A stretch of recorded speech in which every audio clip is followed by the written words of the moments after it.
What's going on, everybody? Welcome to another episode here, the Side Guys Football Forum. I'm one of your co-hosts over the side, joined as always by my good friend, my good buddy, the other half of the Side Guys, Ted the Side. And Ted, get a little bit of look of disappointment on your face just now. We were so close. Something behind that? We were so close. Pre-production meeting. We had our, resident mascot. I feel like it's fair to call him the mascot at this point. Cap was right behind Unofficial me. co-host too, yeah. Yeah, well, at this point, it might as well be official. He was right behind me. We had him directly in the shot. It was a great shot. It was going to be a great joke. Jumps out of frame at the very last second. Right as we were about to record. Yes, I did. Literally the last second. Damn it. It is what it is. But you know what, Tad? Talking about like literally at the last second, we're here in week 14. For a lot of people, this is the very last week of the fantasy regular season. The fantasy playoffs are kicking off this coming weekend. Also, there are some leagues that obviously start week 16. They only go for 2 weeks, but yeah, this was very much a make it or break it week for a lot of people. So you either are playing for a potential fantasy title, or unfortunately, you're not going to be playing for a fantasy title. But hopefully, you can also avoid that fantasy punishment, so you can avoid getting in last place in case you're sort of towards the bottom there, like a certain somebody that I know on this podcast. Hopefully, should be able to avoid that. No, it was a very intense weekend because we have one more week left to go in our regular season. We play a little bit of an extended season. And so all the matchups decided if the race for last place was going to be a 2-horse race between me and someone else, or like a 4 or 5 team race between me and a bunch of other teams. And luckily it was the latter. I'm going to, in all likelihood, end up winning. Knock on wood. But yes, no. So even if you're not in the playoff race, there's still a lot to be invested in here because it all comes down to next week, and I am so nervous. 100% accurate. And yeah, unfortunately for a lot of people, Ted, I don't know if you've been watching either games tonight. As we're recording, we got the doubleheader on Monday night. We got the Giants and the Packers, and we got the Titans and the Dolphins. And so, yeah, just like Tad said, they are unfortunately duds, but like we're talking about with it being a very crucial week for a lot of people that have the fantasy playoffs starting week 15, Tyreek Hill didn't play a majority of this game. So I bet you he affected a lot of tickets being punched or not being punched because of his availability in this game. So yeah, very interesting. Then on the flip side, Tad, Saquon Barkley, he scored 2 touchdowns. So I bet you he made a big difference punching a lot of tickets in today's game as well. So yeah, very critical week this week. But guys, I mean, as always, we've said this on the podcast so many times. We're here to help you win your fantasy titles in case you have punched a ticket into the fantasy playoffs. And 100%, if we want you to avoid getting in last place, to avoid some fantasy punishments, we're also here to help you out with that. So, I mean, we only got a couple more weeks, I mean, Tad, of the fantasy, football podcast episodes. Like, I mean, as some of our viewers and our listeners know, we make that transition as soon as we get back for the Christmas break into turning into NFL draft stuff. So, I mean, that should be pretty fun for sure. But yeah, there's only a little bit more of the fantasy football stuff going on, but we're still here to help you out with all of your needs when it comes to waiver wires and start sits. And, if you play in a league like Tad where you don't have a trade deadline, perhaps you need to make a last minute trade before the playoffs start, so I mean, we're here to help you with all of that, Tad. But before we get into today's episode, we definitely have to give a shout out to our wonderful sponsors at Underdog Fantasy. I mean, Tad, we've been partnering with them for I think about maybe a month and a half. But I mean, I'd probably say it's one of the most fantastic partners that we've had so far over the course of doing this podcast. I mean, they've been so gracious with us, and they gave us the great promo code, which we'll get to in a little bit. But I mean, using the platform just overall is just super easy. Like, I mean, you could do anything from, making some prop bet picks to obviously get into some betting action. You could do fantasy football with some best ball action where you just literally draft a roster. You don't have to make any changes as far as waiver wires and, start sits. It just gets you the best roster possible out of all the players that you drafted. And that's how you get your score. So it's a really sort of easy way to sort of just like set it and forget it fantasy football. If you're one of those people that don't like to sort of make all the moves and you sort of forget halfway through the season, Underdog takes care of all of that Who for would you. do that? Who would do something crazy like that? There are a lot of people that don't like to do all that. So it's like, exactly, this is a type of platform for you where you're just like, you set it, you forget it, you don't have to worry about it. Underdog Fantasy takes care of all of it. But I think the big thing that me and Tad love Underdog Fantasy for is we get into that betting action. You make anywhere between 2 to 5 different picks, and depending on how many picks you make, you get that much more of a multiplier on top of your deposit that you make for your particular bet.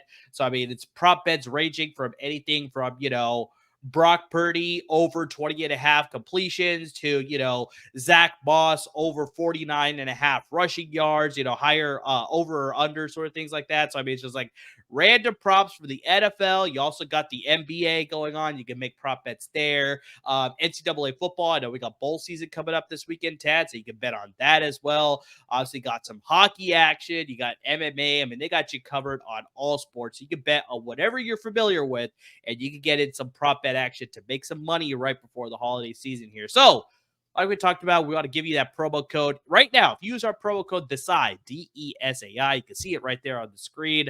Underdog Fantasy will give you a double up of an initial deposit up to $500, at least $10 on your first deposit only. So not every deposit, but your initial deposit, you'll get a double up on your initial investment up to $500, at least $10. I mean, Tad, hypothetically, like I said, if you bet that full, not bet, but if you invest that full $500 on their Underdog Fantasy platform, they will double it up and you will get to bet with $1,000 on their platform just because they like you. I mean, that's exactly why we're sharing this promo code. I mean, really get into the action. It is fantastic. It's a very easy website to use, very easy app to use if you want to download on your phone. Very easy to use. So, I mean, guys, get in on the action.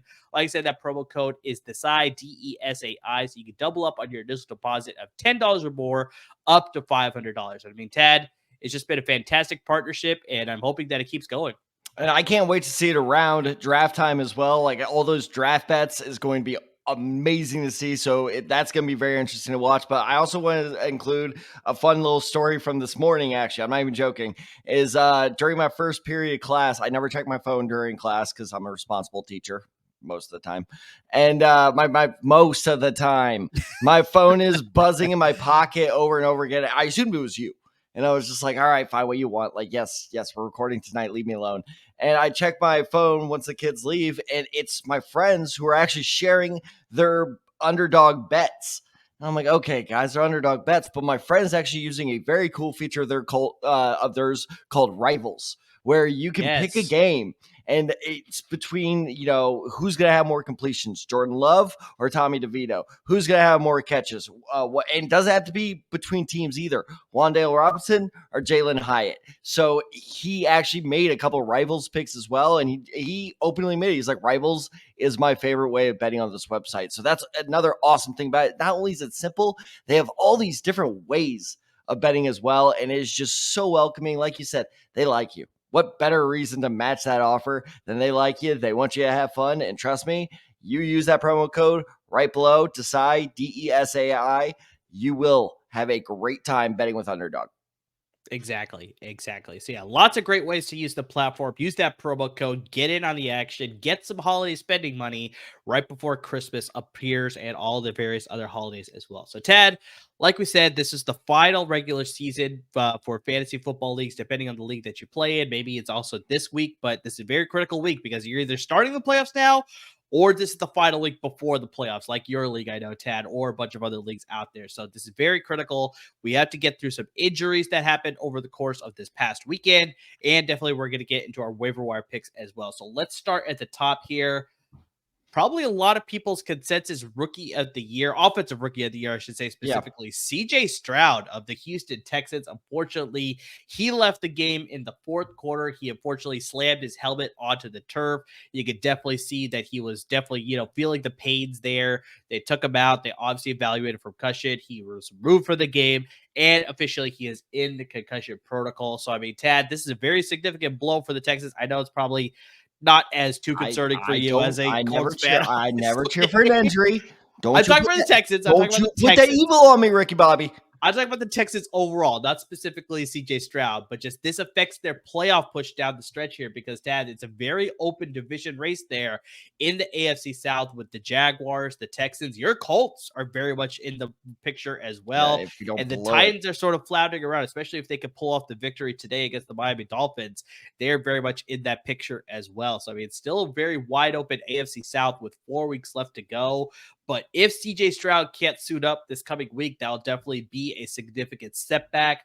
They also are going to be, they'll probably be without Nico Collins, which I'll get to in a little bit. But in case CJ Stroud can't play, it'll be Davis Mills under center, who was obviously their starter a couple of years ago, came in a little bit last season as well. So, I mean, it's a drop and play between Davis Mills and CJ Stroud. So we'll see exactly how that's going to translate. But just, yeah, he'll have to go through concussion protocol. We'll see if he can suit up this weekend.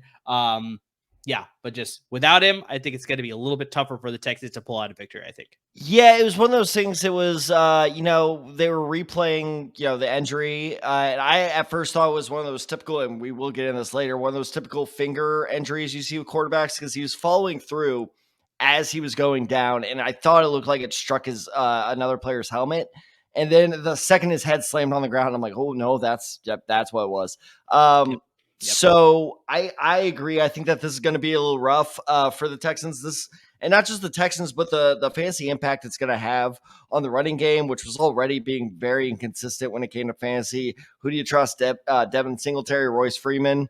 I benched Royce Freeman in our LAFB league, actually. And then if I'm not mistaken, he scored. I was like, oh, come on. And then I benched him for Devin Singletary, who did not score. And it's just like, so that inconsistent running game now has yet another wrench thrown into it. You encouraged me to pick up Noah Brown, which at the time was a very good pickup. 0 points. Luckily, I left him on my bench, so no harm, no foul. But at the same time, it's just like this already inconsistent fantasy team, I think is already going to be more inconsistent there. So I think that, it's going to be a little rough. And also the Dolphins just went up. So it looks like this AFC South division race is down to 3 teams now. So I'm worried about CJ Stroud. I think they're going, I don't want to say the word rush him back, but we are going to talk about several players where we are now in that area of the season where is this the season? Is he done for the next couple of weeks? I don't think Stroud's in that conversation, but I think it is fair to question, does he come back the same Stroud that he left? Exactly. So, yeah, you worry about that because especially the season that he was having, you got to think about the future with the season that he was having, the way the Texans were playing. It's like, yeah, they're in the playoff picture, but you also don't want to mortgage your future by rushing this guy back and suffering a bigger injury, potentially, obviously, as we're looking for the franchise fix as opposed to just the season fix. And so, and I will real quick, I will say this is it was funny because there was a throw where Davis Mills, I don't remember if he was rolling out or I don't know, but he had a receiver wide open about 15 yards down the field, threw it, grossly overthrew him. And like you could just like feel the energy, kind of what I was talking about last week when you felt the energy through the TV of the stadium. You could just tell they were like, oh, right, this is what we've been putting up for the past 5 years. Like, we don't like this. But it was just one of those things where like if Davis Mills is the quarterback going forward, it's almost in the area where I consider every Texan untouchable. Very true. Very true. And you actually brought up this guy before, Ted, Noah Brown, but I think he's going to be a little bit more of a hot commodity this week because this is the other guy that I want to bring up. I brought him up a little bit earlier. Nico Collins, the wide receiver of the Houston Texans. He left the game in the very beginning of the game with an apparent calf injury. He did not return to this game against the New York Jets. like I said, if he has to miss any additional time, I think Noah Brown becomes a very, guy that you want to pick up off the waiver wire. But I think that hinges on whether CJ Stroud can play. Because, I mean, just like we were talking about, Tad, if Davis Mills is playing for the Houston Texans, that sort of drops the fantasy stock for most players on this offense.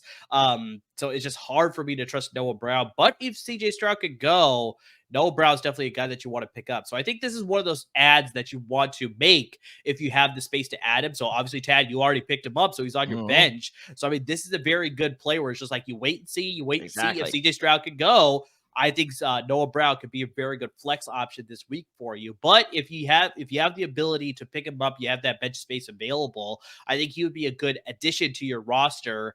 And then, very similar to what Tad is going to do, he's just going to wait and see to see exactly whether CJ Stroud is going to play. If he plays, I think that's a good smart to play Noah Brown as well. If he doesn't, then I think just leave Noah Brown on the bench. Maybe you could use him next week if you move on to the next round. Or, like I said, if you're playing for your final regular season in your fantasy league this year, the final week, trying to get into the playoffs, then definitely you can use him in the playoffs for sure, though. So we'll see exactly what's going to happen with that neck that, Davis Mills would have a better, view of the field. But man, I mean, it's like having a bronchosaurus at quarterback out there, but I guess not. But yeah, it will be a little bit concerning too, Tad, that if CJ Stroud plays and Nico Collins can't play, you're kind of down to the dregs at the wide receiver position because you'll have Noah Brown, you'll have John Mechie III, you'll have Robert Woods. Dalton Schultz also missed the game over the weekend with a hamstring injury. We obviously know about Tank Dell. He's out for the rest of the season with a leg injury. So yeah, it's going to be a very interesting situation as far as the pass game is concerned, even if CJ Stroud can play and Nico Collins can't play then. So, I mean, just very interesting to see whether he can sort of make something out of nothing. So, very interesting situation in Houston. So we'll have to see exactly how this week goes. So thankfully they play on Sunday and they do play their division rivals. We're talking about the Tennessee Titans. They're playing the Tennessee Titans this weekend. So it's a very critical divisional matchup. You need that leg up in the division, especially when you're competing with those other teams in the division. So, all right, Ted, we're talking about one quarterback. Let's get to another one here. This is significant for our LAFB network guys over here. Justin Herbert, quarterback with the Los Angeles Chargers. Speaking of hurt fingers. Exactly. So Herbert injured his ring finger on his throwing hand in the second quarter of the game against the Denver Broncos. He tried to gut through it for like a drive or so, but unfortunately he just couldn't do it. They took him out of the game. They evaluated him. Then they took him to the locker room and he was ruled out in the second half. They replaced him with Easton Stick. So he came into the game. He did not look all that great. Put Duggan in. Put Duggan in. It's Duggan time. Will be so. Yeah, we'll see. Obviously, what happens with Justin Herbert this week, but Max Duggan would be the backup quarterback to Easton Stick this weekend in case Justin Herbert can't play.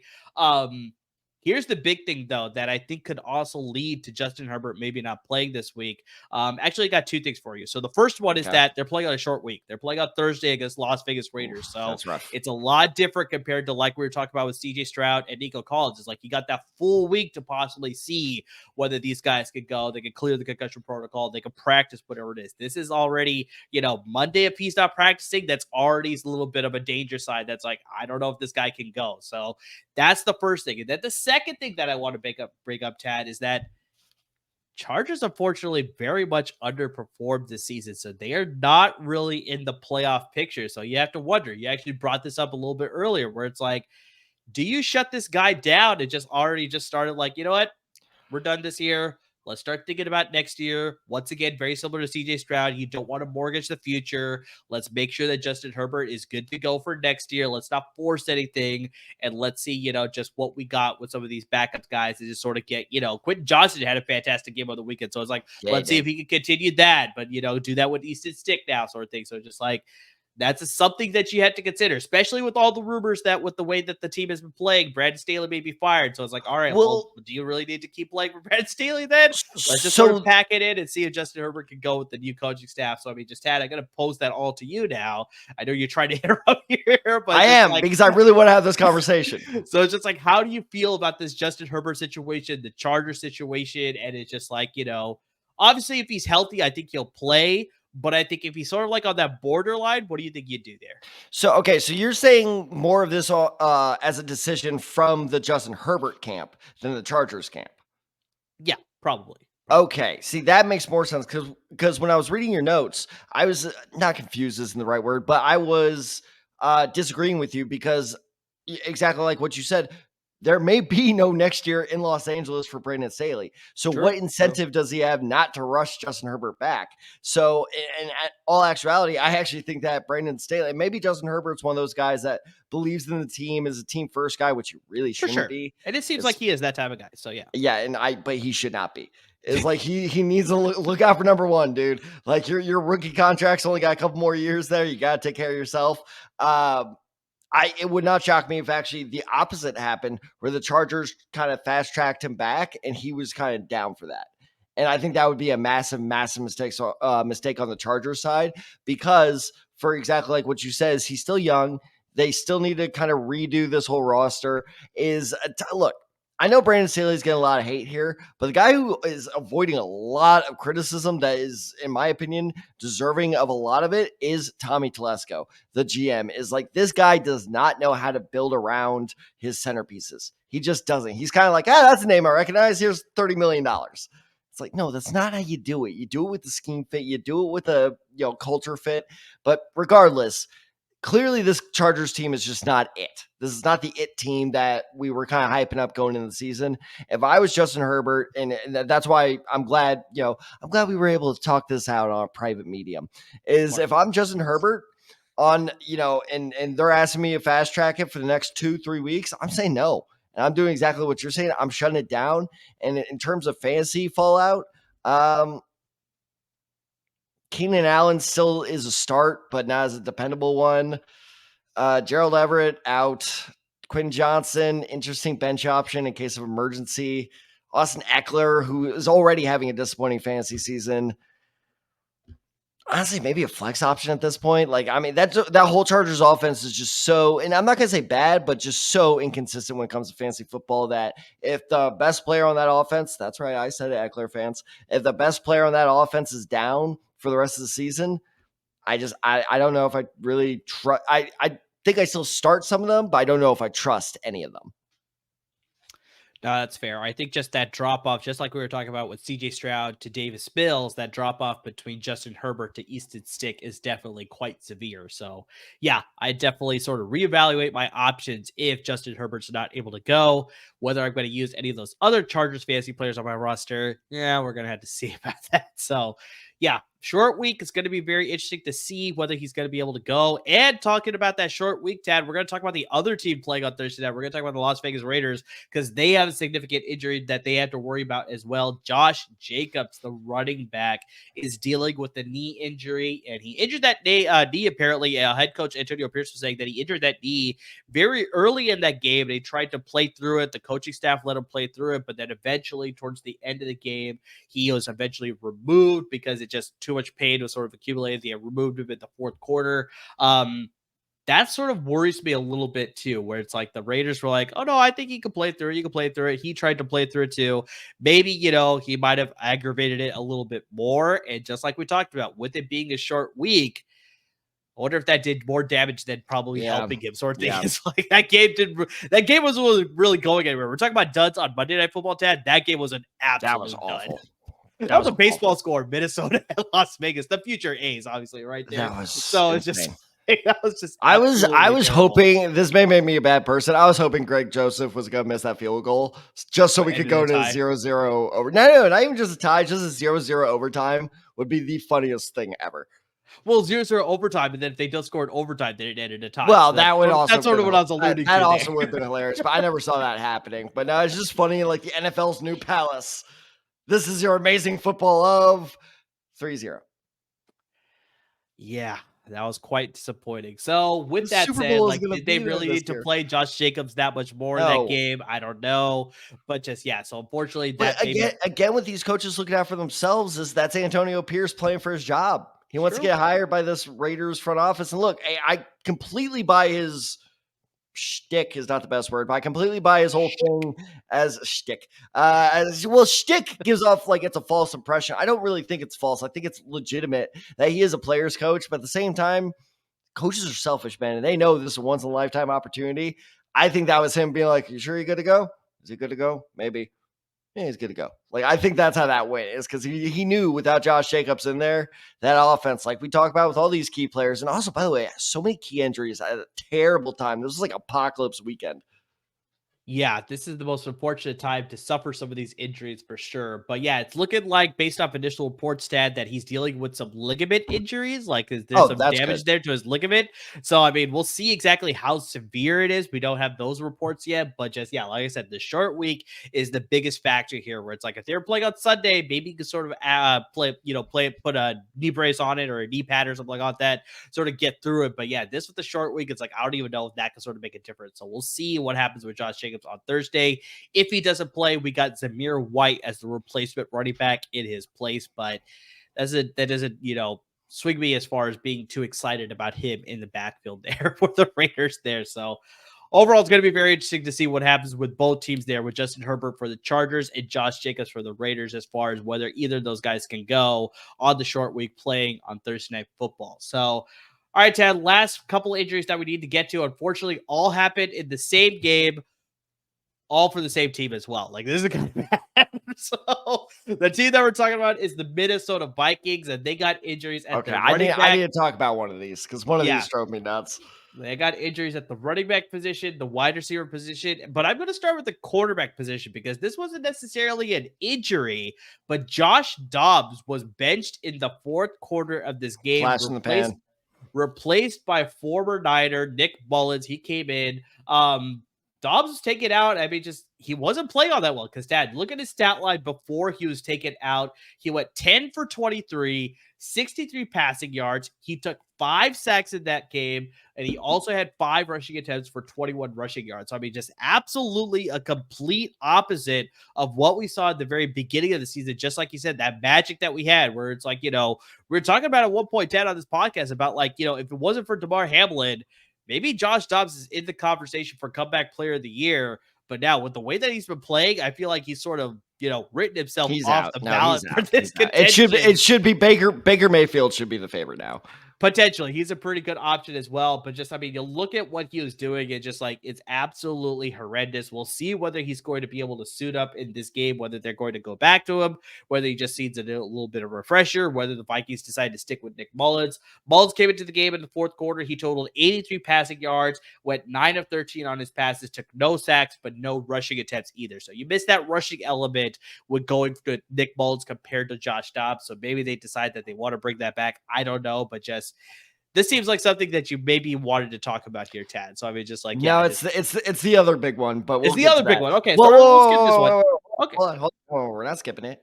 Okay, all right. Couple real quick points about this injury was one. Repeat that stat again. How many sacks did he take? 5. Okay, from the game that I saw, because of course I'm not sitting down there watching that entire game. Am I insane? But I felt like every time I was watching the Vikings game, I don't even think it was like anything else really with his game. But I feel like this was the straw that broke the camel's back, is the amount of sacks he took, because he loves to roll out of the pocket, buy time. Dude, throw it away. Try to force a pass. Do something. He took so many unnecessary sacks and hits that just kind of elongated plays. And, we'll talk about this. Let the players get hurt. That, it's just, I felt like he was more of a liability to the team as a guy running around the pocket than the guy in the pocket, which was, just, I wouldn't say hilarious because I actually do cheer for Josh Dobbs, but I think actually in the end, that's what did him in. Not the completion percentage, not the interceptions, nothing except for the fact that he takes way too many sacks. So he's got to learn how to fix that.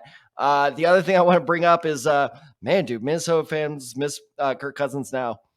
I know he's not a selfish guy, speaking of team first guys, but there's a small part Kirk Cousins sit on the couch be like, who's mediocre now, Minnesota? Like, yep, nope, I bet you want me back now. So, yeah, we'll see. It'll be very Minnesota, Pittsburgh, and I saw in the Patriots are going to be very interesting quarterback players this offseason.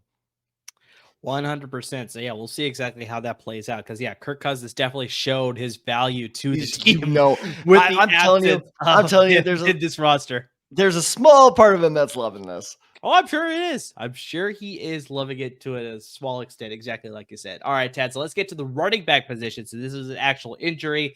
Alexander Mattison, he suffered an injury in that game. He injured his ankle midway through the third quarter of this game against the Las Vegas Raiders. He was removed from the game, and his status for this weekend's game against the Cincinnati Bengals is in doubt. Ty Chandler took over the lead back duties in his place, but yeah, we'll see whether Mattison is able to go, whether the ankle injury is severe or whether it's only going to, make him miss this game. Maybe it's additional. We'll see about that, but just he's having a pretty good game up until then. So they got the fact that he suffered the injury, and it's a little bit of a downplay to his overall mediocre season. So yeah, we'll see whether Mattison can be able to go. But I think, Tad, this is the injury that you want to get to. This is the big one. Justin Jefferson, this was the wide criminal. receiver. This was like literally Justin Jefferson should press charges. Yeah, so he was in his first game back after dealing with the leg injury for the past, 4 or 5 weeks or so.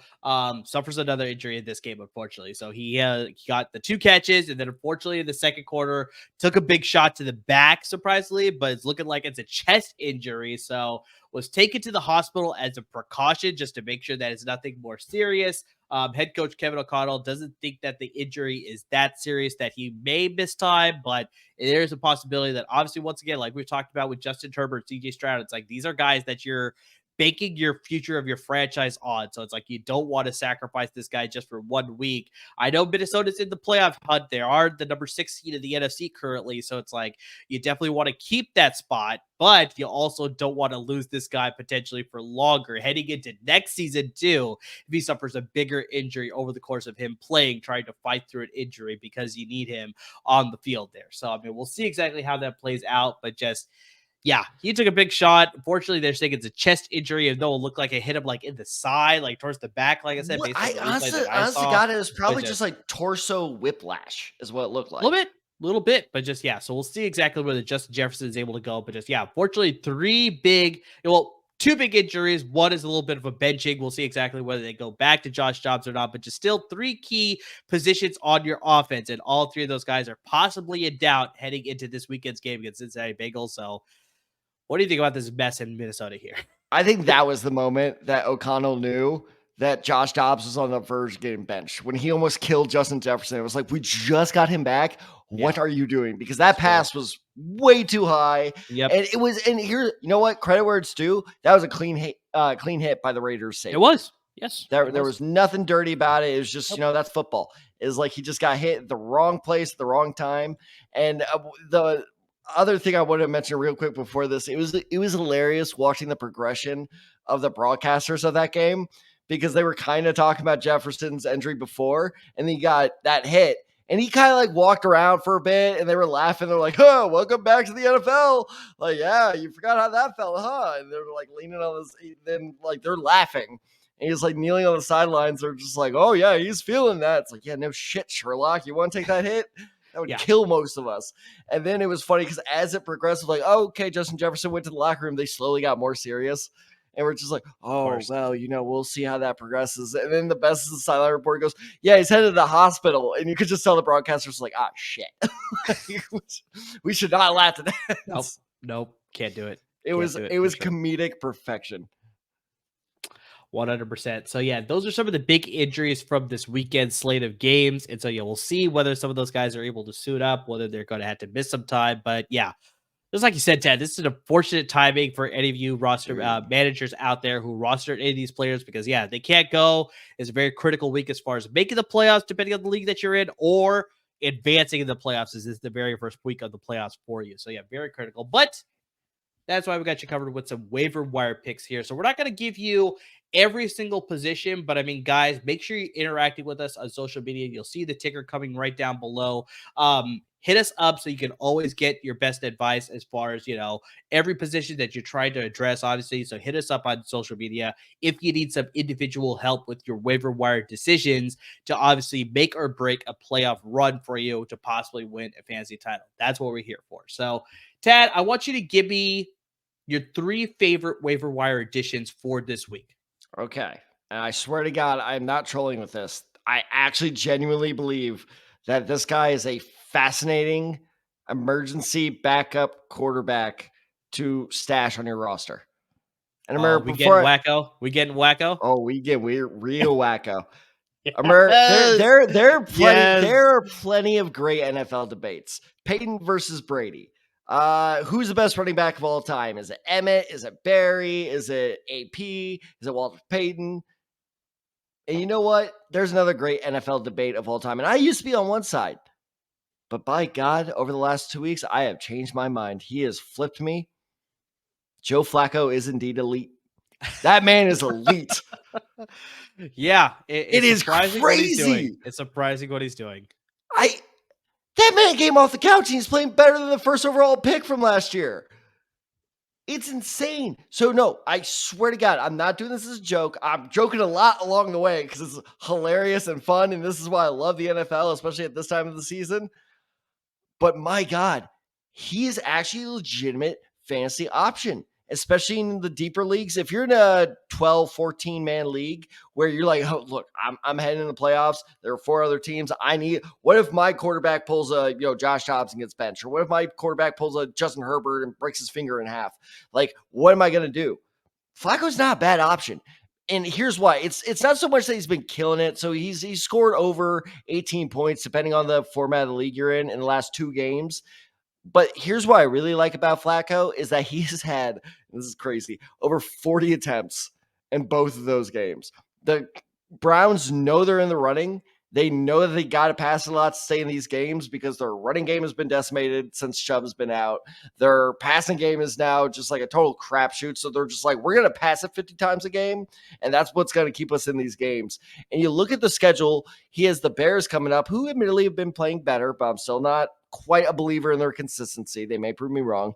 The Texans, who, like we talked about, that offense may be putting that defense into some pretty tough spots moving forward. And keep in mind, that's a defense that really wasn't playing all that well to begin with, except for Will Anderson. I cannot believe they hit on both of those picks. That's so annoying. But anyway, so they got the Bears, the Texans, and then the Jets. And I know, again, the Jets are one of those teams that tends to play people a little closer than you think. But still, the Jets, he's got to put up some points. So honestly, with Joe Flacco, have him do to your team what he did with the Browns. Have him sit on the couch on your bench for a bit, and God forbid if you got to call him up, I think he'll perform. Yeah, I think just the crazy thing, Tad, and I shared this in our LAFB Network group Slack. I don't know if you saw this, Tad, but just he in 2 games already has 250 passing yards and multiple passing touchdowns, and that is more than every single Steelers quarterback since Ben Roethlisberger. Like, I mean, that is just insane. Just how bad the Steelers quarterback situation has been, even with Kenny Pickett being drafted, and then just how good this guy has been for the Cleveland Browns. Like you said, coming off the couch. I don't understand it. Well, all right, hold on. Can we just go over this real quick? Because it's not just the Browns quarterback situation. Let's go over all the starting quarterbacks in the AFC North. All right, let's hear it. We have Lamar Jackson, potential MVP candidate. Potential. Potential. Then we have Jake Browning. Then we have, as of now, Mitch Trubisky and Joe Flacco with the Browns. Not with the Ravens, with the Browns. With the Browns, yep. Could you imagine back in August if I had told you that's what the AFC North would have looked like in December? Well, it's funny, Tad, because you're talking about back in August, and so I want to welcome in a guest to the podcast. Put it down. This is a PG show, you asshole. So we had to bring on Al here because, unfortunately, the LAFB Network's Fantasy League, the regular season has come to an end. Our defending champion, Alfred Rowe, will not be competing for a playoff title this year. So, I mean, Al, we got to ask you, man, what went wrong this year? I think injuries got me. Fair.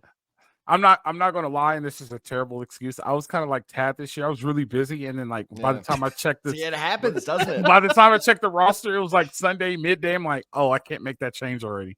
So, you're like, wait, he was probable. Why is he out? Yeah, so I can't make that change already. So my only goal now is not to send the trophy to Dallas. As long as I don't have to send the trophy to Dallas, then I'm doing really fine. So see, I was nervous because if Chauncey beat me, I'm like 90% sure that would have knocked me out of contention. But it would have made it close. That was a smackdown I did on Chauncey. That was great. Sorry, Chauncey. Yeah, love you, buddy. He apologized for that one, but great. I love that. I had a really bad year.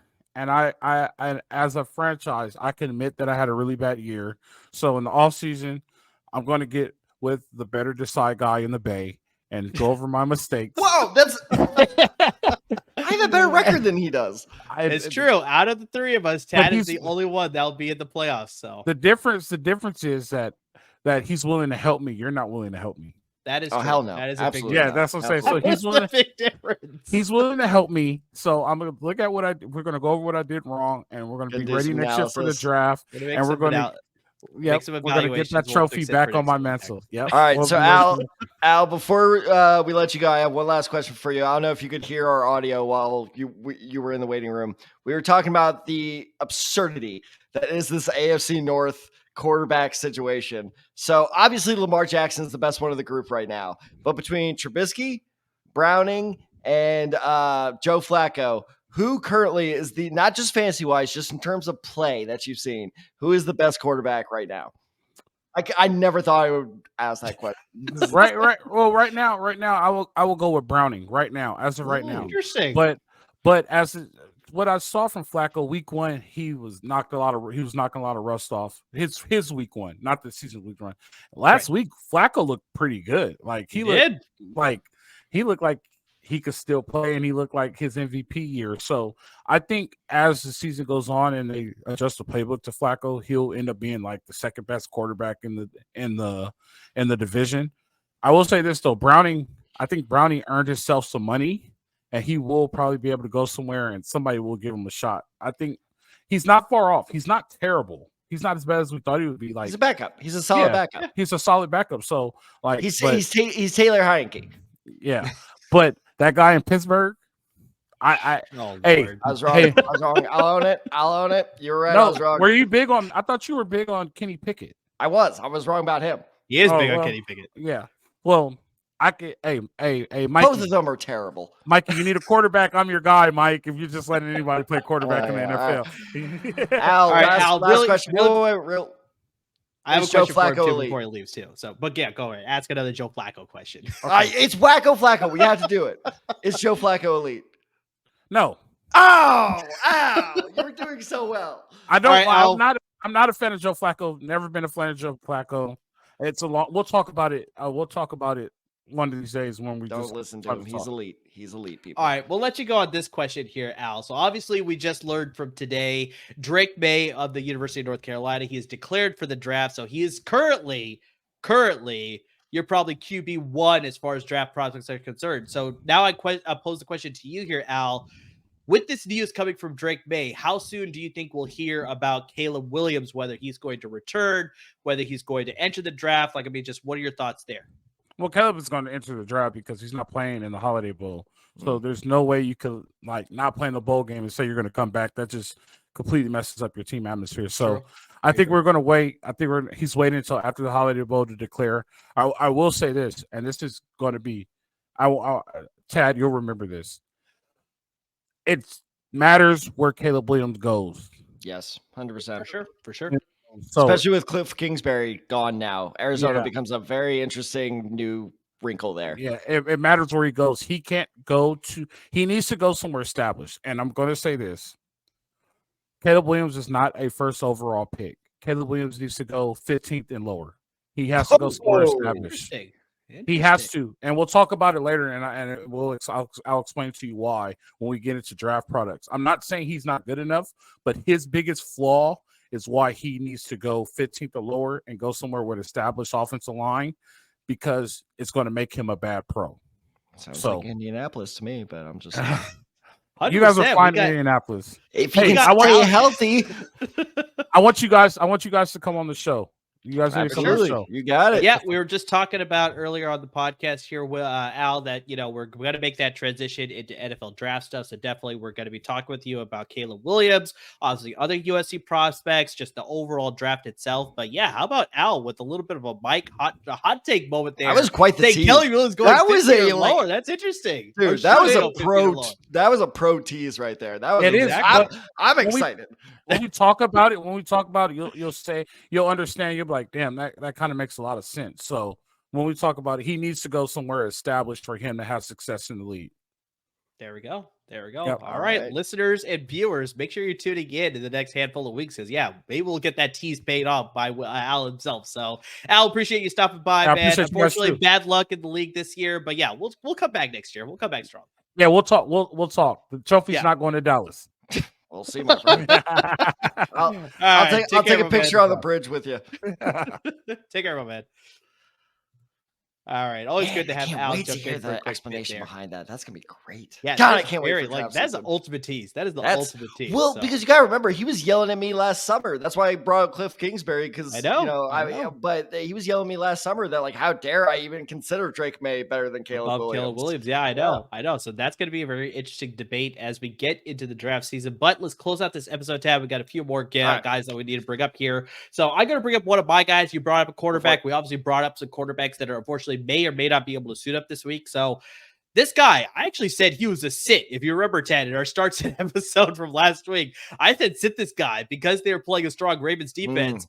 All he did was he came out and he showed out for sure. And that is Matthew Stafford. He has now 3 straight games with 20 or more fantasy points. And like I said, this came against a very stingy Ravens defense. I mean, heading into the fantasy playoffs, though, Stafford is going to play the Commanders, the Saints, and the Giants. So those are pretty good matchups that you want, especially if you need to stream a quarterback. Like if you're thinking about some matchup-based plays, like Stafford could be a sneaky good addition as far as like, wow, this guy started Stafford and he ends up turning out for you. That could be the difference maker as far as you winning a trophy this year. So, I mean, he's got a lot of great options this week, like I said, with the matchups that he has. And especially, like I said, if you drafted a guy like Aaron Rodgers, if you drafted Kirk Cousins, if you drafted Deshaun Watson, you are in need of a quarterback right now. And I think Matthew Stafford can be a very good plug and play option for you this week and possibly in weeks going forward as well, depending on how far you go in the fantasy playoffs. But yeah, Matthew Stafford proved me completely wrong against the Baltimore Ravens, especially in inclement weather. It was a rainy game in that game as well, but he still played very, very well. So yeah, those are 2 quarterback options that me and Tad had. Tad, why don't you move on to another position? What is another position or player, I should say specifically, that you like here in week 15 as a waiver ad? I'll just burn through my next 2 pretty quickly because my notes aren't that deep on them. The first one is kind of tough because I wrote these notes about roughly 2 hours ago. So I don't know what these updated stats are, but he is a guy who I also have on my bench right now, along with Noah Brown, and that's Jayden Reed. I am really like, this kid looks good, dude. And because it's funny, it struck me because I saw on my bench, obviously because I didn't start him, that he had 11 points. So I'm like, oh, wow, he caught another touchdown. And at that point, he only had like 2 catches for like 11 yards. And I'm like, how the hell does he have 11 points? He had 3 carries, again, not for many yards, but he did score a carry touchdown because God knows I'm not watching Packers Giants. I actually care about myself. But that's the moment where it kind of hit me is that's why Jayden Reed is doing so well. And this is why NFL players get so scared when they're hurt is, I mean, not the injury we were talking about, but I don't know if you saw the video that was kind of going viral of CJ Stroud busting out of the blue tent. I think that was 2 weeks ago because he was like, I'm not going out. But this is why, is because the way Christian Watson was expected to be used by the Packers, I feel like that's kind of what they're doing with Jayden Reed now, and he can do it just as well. And so now that and that's why Christian Watson has also been one of the more disappointing fantasy players of the season, in my opinion, is because his kind of, utility man role has been taken over by Jayden Reed. And I think that's going to continue, especially if you're in a dynasty league. If he is still out there, you go for him because I think he is good for, in some way or form, some type of touchdown a week. And yes, he is kind of touchdown or bust, but at this point, I actually really like him. Another guy, it was funny. Well, really quick, Tad, I want to give the final stats for today's game between the Packers and the Giants as far as Jayden Reed's stat line. So he had 4 carries for 38 rushing yards and 1 touchdown. But here's the crazy thing. So this is how much of a dud of a game it was, Tad. Jesus. He had 8 receptions. Oh, wait, let me guess. 24. 27 receiving yards. So how terrible is that? 8 receptions for 27 receiving yards. That's pretty much a bunch of like dump off passes that went next to nowhere. His longest reception went for 8 yards, but he also had 10 targets. He led the team in receiving targets too. So very much like Tad said, they're finding ways to get this guy the ball. So yeah, I very much love Jayden Reed. And Tad, what's his roster percentage as far as ESPN and Yahoo is concerned? His roster percentage with ESPN is 48.9. So basically 49%. So it's just like he's available in about half of leagues. And I think, like we talked about, is like the pickings are so slim at this point in the season that you got to be, if you're kind of like on the edge of like, oh man, I don't know, he's kind of, no, you take him. especially at this point. And like I said, especially if you're dynasty, because that man is going to be a pillar of that offense moving forward, unless, of course, he gets hurt. But that could happen to anybody. So the other guy, and I mean, speaking of roster percentages, this really shocked me because I was actually going to leave the tight end position alone. I wasn't going to touch it. And then while I was doing my research, I'm like, I'm misreading that, but I'm not. This guy, and so for our viewers and listeners who don't know, Amir and I have a rule where if they're over 70% rostered, we leave them off this episode. It's too many, but if they dip below 70%, they're fair game. This guy's at 67%, which is insanity to me. Jake Ferguson in ESPN leagues is available in, let me do the math, 33% of leagues right now. That is madness to me. And I know that's not a whole lot. That's a minority of you. But guess what? If you were in that minority, you go get him right now. I don't care if you're like, oh, I have Travis Kelce. Oh, I have Mark Andrews. I don't care. You go get him because that is a valuable insurance policy. And it was funny. I was wondering what happened. I looked into it, and they did exactly what I would have done. Where the Cowboys tight end traditionally has been so inconsistent that they were just waiting for the shoe to drop. Right? Because he was having a pretty good season. But the second he hit a cold streak where he scored, 3 weeks ago, he scored 4 points. Okay, hold on to him. Let's see. The week after that, he scored 4.1 points. It was like, all right, no, this is it. And a bunch of people dropped him thinking like, all right, yeah, no, the train has finally arrived. We're back in inconsistent land. Well, since then, including this past weekend, he has scored 2 games with either 9.5 points or above. And honestly, I like that. That's a very specific amount because he was at 9.8. So let's essentially say he scored 10 points or above his last 2 weeks. He's back. And before the cold streak, those 2 4-point weeks, he had done that 3 times in a row. So he is still a vital part of this offense. Will he absolutely blow it up for you? Probably not. But can you at least depend on him for 8 or 9 points? Absolutely. And I will say this, the last tight end I said that about, I started this weekend. You want to guess who that was? Tyler Higbee?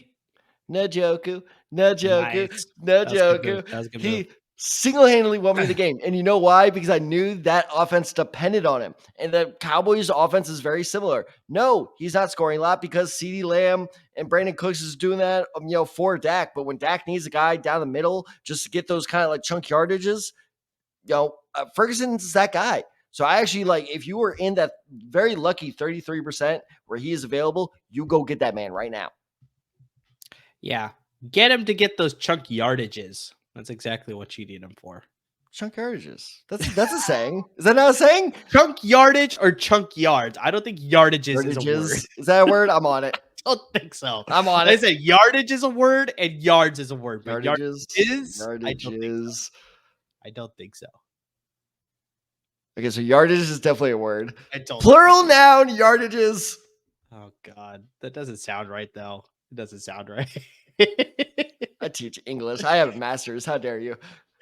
He got lucky on that one. All right, so I got to give a couple more players. That was a roll of the dice that came. Exactly, yeah. It worked in your favor. So I'm going to give a couple guys that I think should help you this week as well, or also in the fantasy playoffs. How about this guy as far as resurging from, sort of injury proneness and just having a bad start to the season? Odell Beckham Jr. He's out of nowhere. He's become a great player for the Baltimore offense. I mean, he's caught a touchdown in 3 of his last 5 games. I mean, I know you start the season, he was dealing with some injuries, just wasn't getting used to the offense. I don't know what you want to call it. I know they were implementing the new offense, obviously, there as well. So, I mean, it was just a little bit of just frustration as far as both the offense as well as Odell Beckham Jr. But he's had 31 targets in that same 5-game span as well. And he seems to be a very capable piece of that offense now, opposite of the rookie Zay Flowers. They got a great 1-2 punch there with both those options, as well as Isaiah Likely. I like this guy coming out of Coastal Carolina. I think he's a very good tight end option if you need a tight end. I think he's rostered only 50% of ESPN leagues, so he is widely available as well. So go get that guy. He had a great game against the Los Angeles Rams. But Odell Beckham Jr., he's like I said, he's sort of regaining the form that we expected him to have at the beginning of the season. But just like I said, just a little bit of slow start, injuries, what have you. But now when you need him most, we're talking about players getting hurt at this time. Odell Beckham Jr. is getting healthy at this time, which is good for you because he is widely available, Tad. He is rostered in only 50.9% of ESPN leagues and 42% of Yahoo leagues. So he is available in almost half of leagues on both platforms there. The Ravens do have a little bit of a tough test for the fantasy playoffs here. They play the Jaguars, which I think should be a good matchup, but then they'll play the Niners and the Dolphins in the following week. So it will be a little bit risky, but I think in those. Sorry, no, go ahead. I was going to say, just in that case, like I know they're tough matches, but I think the Ravens will have to pull out all stops to be able to score on both these defenses. So I think they'll find creative ways, very similar to like we were talking about with Jayden Reed. I think they'll find ways to get Odell Beckham Jr. the ball, get Zay Flowers the ball, get Isaiah Likely the ball, because they're definitely going to have to find a way to just use anything and everything in their offensive playbook to beat some of these teams to sort of stay at the number 1 seed spot. But Odell Beckham Jr., like I said, he's widely available. He's been coming on at the right time, right when the fantasy playoffs are starting. No, 100%. I don't know if you saw it, actually. Odell Beckham Jr. almost actually had another touchdown this past weekend. Lamar Jackson just overthrew him. He was wide open. He just overthrew him by about like 5 yards, because I believe that was in like the fourth quarter or something when they were going for the lead. And they were like, how like storybook would that have been? Or maybe I'm thinking about 2 weeks ago when they played the Giants, but or no, it was the Rams. No, I am thinking of this past Rams. weekend. Yeah. I am thinking of this past weekend where it was a close game, and I'm getting his former teams mixed up. But point being is, yes, he almost had another touchdown this past weekend, so he is a very vital part of this offense. But I want to say is, I know they've been on a hot streak, but that is still a very vulnerable 49ers secondary. So like if this hot streak were to end, that's a scary matchup on paper, but it's one of those, like if you play the Eagles and your quarterback is going up against the Eagles, initially you're like, okay, he's on my bench. And then you kind of do the research. You're like, well, actually, and it's one of those things that, I mean, it's very situation dependent, but maybe not an automatic bench. It's true. That's very true. And the last player or team, actually, that I want to say that you should pick up this week, because I'm actually talking about defense here. And Tad, it's your Colts defense. I'm saying you got to pick up this team to stream this week. They're rostered in only 29.9% of ESPN leagues and 42% of Yahoo leagues. Tad, 3 words for you as to why you need to pick up the Colts defense. All right, hit me. Mitchell Trubisky starting. Yeah, I like them. Say it again. You also have to look, though, Tad, like your Colts defense, as far as fantasy is concerned, has been playing really, really well. They scored double-digit fantasy points in 4 straight weeks. Prior to the last weekend's game against the Bengals, they only scored about 7 points, if I remember correctly. But they've also, Tad, this is the biggest thing. Like, I mean, sort of reinforcing the whole Mitchell Trubisky starting as the Pittsburgh Steelers quarterback as the reason as to why you want to start the Colts defense. They've taken advantage of poor quarterback play from some teams, because they scored 18 points against Will Levis's led Tennessee Titans a couple weeks ago. And then 4 weeks ago, they scored 25 points against the Bryce Young led Carolina Panthers. So yeah, you look at Mitchell Trubisky, he's kind of in that same realm as those two guys as far as his level of play. So I expect the Indianapolis Colts to get at least double-digit points, if not have a very good performance, similar to that 18 and 25-point performance as well. So yeah, if you need to stream a defense as you're coming into the playoffs here, this is a very good 1-week stream. We'll see about it in the future weeks as well. But just for this week, for sure, go pick them up. Go pick them up. It'll be a great stream. You know, it was funny when we cut Shaq Leonard. I was upset. I wasn't like, super mad, but I was kind of like, come on, we could have kept on doing it for the rest of the year. But like, weirdly, since then, I'm not going to say we've been better, but we stayed the same. And I think that's kind of why they cut him, is because back when we signed him to that massive contract, he was the heart of that defense. He was. And I think that's just, kind of, we're reaching, and this sucks, but when you reach new regime territory, you kind of had to start cutting ties with all the, we lost T.Y. Hilton. We lost, Kobe Fleener. We lost Shaq Leonard. Like he really felt like the last vestige of the Pagano, Reich kind of era. But my point being is they haven't lost a step. I'm not going to say they've been better, but how about this for a crazy stat? Guess what our streak is for forcing a turnover game-wise? Like games in a row. 6 straight games? 13. We've forced a turnover. We've forced a turnover in every single game so far this season. So again, maybe, and you'll have a week like this week where they didn't exactly, blow the doors open, but they didn't lose any points either. I find it very hard to believe that the Colts will ever go into negative for the rest of the season. So they are probably your safest bet if you're going to go the streaming option during the playoffs. Yeah, especially with such low percentage numbers, like this is a great defense to add because I don't think a lot of people will be thinking about them. But yeah, for sure, this is a great addition as well. But just Tad, really quick, just unfortunately, just you guys had 2 stud linebackers for the Indianapolis Colts. You had Shaq Leonard, and then you had Bobby Okereke, and both those guys are no longer on the team anymore. Yeah, Bobby Okereke's killing it for the Giants. He's killing it with He is doing so good, but he was demanding a hell of a lot of money. He was. He left in free agency, so I mean, obviously, he wanted to get paid. Colts, obviously, with Jim Irsay thinking about other things except his team, obviously. So I mean, just fortunately, that's why he left in free agency. But just I just remember Okereke and Shaq Leonard. That was a very fearsome twosome that you guys. Don't forget Malik Hooker. We let Malik Hooker go. Well, that was on the back end. I'm talking about just linebackers. Oh yeah, okay, fair. All right, Tad. So that closes out our waiver wire episode here for week 15. Like we talked about, we didn't go into a ton of players as far as our waiver wire additions, but I mean, just you see the ticker coming right down below. Hit us up on social media. You got us on Twitter. You got me at Unside23. You got Tad Side94. Got the show handle at The Decide Guys, and of course on Instagram at The Decide Guys as well. So please hit us up with all of your waiver wire questions, your start sit questions, your possible trade questions if you're in a league that still doesn't have a trade deadline, so you can make a last minute trade.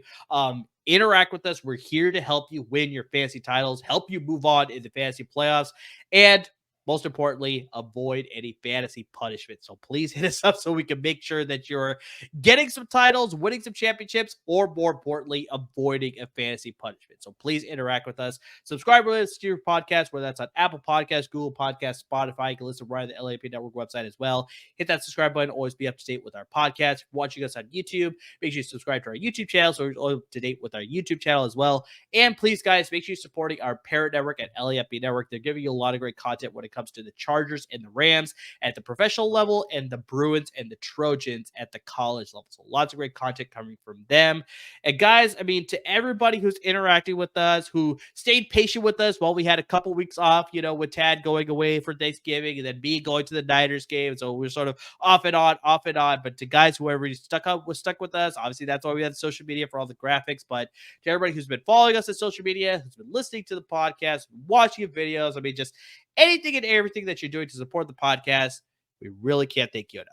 And for all of you supporting the podcast, I know it may seem like sometimes trust us because we're kind of following this rut too of like waivers, start them, sit them, waivers, start them, sit them, waivers, start them, sit them. Can you do something different? Well, guess what? Like Amir said, we understand that it can get a little old. And like, while we love doing this, we are also very excited for a change. So coming in the New Year's, we are making that draft switch, but also if you've been following us for a while, we try a lot of different things in the offseason.